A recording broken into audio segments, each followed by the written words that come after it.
Welcome to Sahai Devi kitchen. இன்னைக்கு கத்திரிக்காய் ஊறுகாய் ரெடி பண்ணுறேன். இந்த கத்திரிக்காய் ஊறுகாய் வந்து சாதத்துக்கு, தயிர் சாதத்துக்கு எல்லாமே ரொம்ப டேஸ்டியாக இருக்கும். இந்த கத்திரிக்காய் ஊறுகாய் எப்படி பண்ணலான்னு பார்க்கலாம்.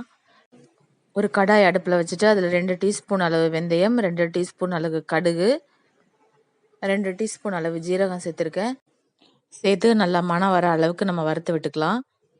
நல்லா இந்த மாதிரி கடுகெல்லாம் நல்லா பொரிஞ்சதும் நம்ம வேற ஒரு பவுலுக்கு மாற்றிக்கலாம். மாற்றிட்டு இந்த கடுகு, ஜீரகம், வெந்தயத்தை வந்து நம்ம மிக்சியில் போட்டு பவுடர் பண்ணிக்கணும்.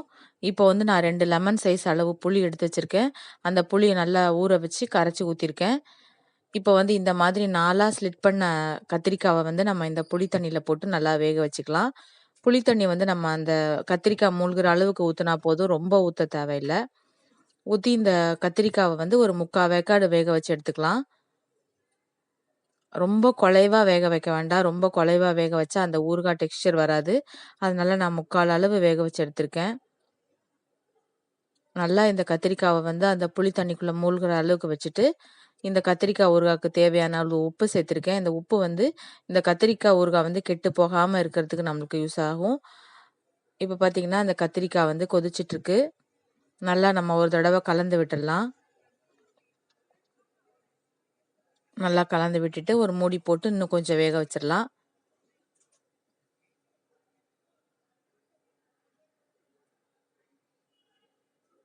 இந்த கத்திரிக்காய் ஊறுகாய் வந்து தயிர் சாதத்துக்கு கூட ரொம்ப டேஸ்டியாக இருக்கும். இந்த டிஷ் வந்து நீங்கள் கண்டிப்பாக ட்ரை பண்ணி பாருங்கள். இப்போ நான் மூடி வச்சுட்டேன். மூடி வச்சு திருப்பி ஒரு 5 மினிட்ஸ் நல்லா வேக விட்டுருக்கேன். இந்த பிரிஞ்சால் பிக்கிள் நீங்களும் ட்ரை பண்ணி பாருங்கள். இப்போ இந்த அளவுக்கு நல்லா வேகணும். இந்த மாதிரி நாளாக நம்ம வந்து இந்த கத்திரிக்காவை கட் பண்ணி போடும்போது நல்லா உப்பு காரம்லாம் ஏறிடும். இப்போ வந்து நான் 6 டீஸ்பூன் அளவு நல்லெண்ணெய் சேர்த்துருக்கேன் இன்னொரு கடாயில். இந்த நல்லெண்ணெய் நல்லா சூடானதும் அதில் வந்து 2 டீஸ்பூன் அளவு கடுகு, 2 காஞ்ச மிளகாய் தாளிச்சிருக்கேன். இப்போ 1 டீஸ்பூன் அளவு நான் பச்சை மிளகாய் விழுது சேர்த்துருக்கேன். ஒரு 5 பச்சை மிளகாய் போட்டு நான் மிக்சியில் அரைச்சி அந்த பச்சை மிளகாய் விழுது வந்து நான் சேர்த்துருக்கேன்.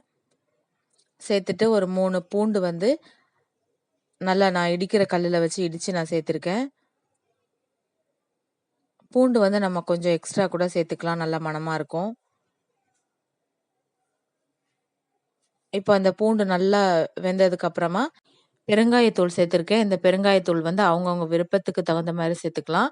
இப்போ 2 டேபிள் ஸ்பூன் அளவு நான் வந்து மிளகாத்தூள் சேர்த்துருக்கேன், தனி மிளகாத்தூள். இந்த மிளகாத்தூள் வந்து நம்ம கொஞ்சம் அதிகமாக சேர்த்தா தான் அந்த கத்திரிக்காய் கெட்டு போகாது, நல்லா ஊறுகாய் மாதிரி இருக்கும்.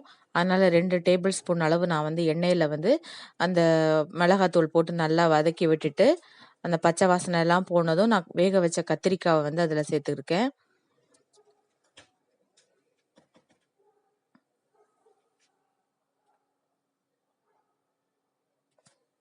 எல்லா கத்திரிக்காயும் சேர்த்துட்டு நம்ம வந்து வேக வச்ச புளி தண்ணியிலேருந்து ஒரு 2 டீஸ்பூன் அளவு சேர்த்துக்கலாம். நம்ம வந்து அந்த கத்திரிக்காய் வந்து நல்லா ஒரு ஜூஸியாக இருக்கிறதுக்காக அந்த புளி தண்ணி இன்னும் கொஞ்சம் நான் சேர்த்துருக்கேன்.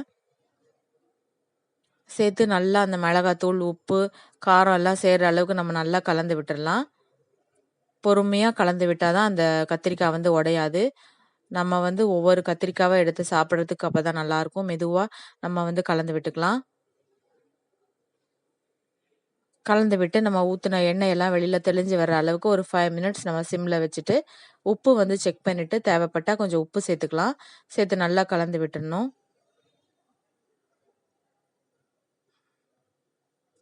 இந்த கத்திரிக்காய் ஊறுகாய் வந்து பருப்பு குழம்புக்கு கூட நம்ம வந்து சாப்பிட்டுக்கலாம். ரொம்ப டேஸ்டியாக இருக்கும், காரசாரமாக இருக்கும்.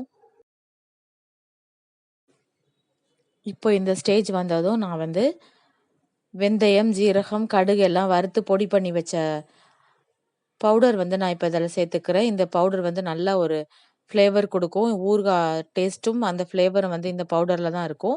நல்லா இந்த எண்ணெய்லாம் பிரிஞ்சு வந்த அப்புறமா நம்ம வந்து இந்த பொடியை சேர்த்து நல்லா கலந்து விட்டுக்கலாம். கலந்து விட்டுட்டு நல்லா ஆறுன அப்புறமா நம்ம ஒரு பாட்டிலில் போட்டு ஸ்டோர் பண்ணி வச்சுக்கிட்டோன்னா நம்ம வந்து சாப்பாடுக்கு சாப்பிட்றதுக்கு ரொம்ப டேஸ்டியாக இருக்கும். தேவைக்கு தகுந்த மாதிரி நம்ம எடுத்துட்டு மீதியை வந்து கண்டிப்பாக ஃப்ரிட்ஜில் வச்சிடணும். டேஸ்டியான கத்திரிக்காய் ஊறுகாய் நீங்களும் ட்ரை பண்ணி பாருங்கள். உங்கள் ஃப்ரெண்ட்ஸ் கூட ஷேர் பண்ணிக்கோங்க. என்னுடைய சேனலுக்கு இன்னும் சப்ஸ்கிரைப் பண்ணாதவங்க சப்ஸ்கிரைப் பண்ணுங்கள். லைக் பண்ணி கமெண்ட் பண்ணுங்கள். தேங்க்ஸ் ஃபார் வாட்சிங் மை வீடியோஸ். தேங்க்யூ.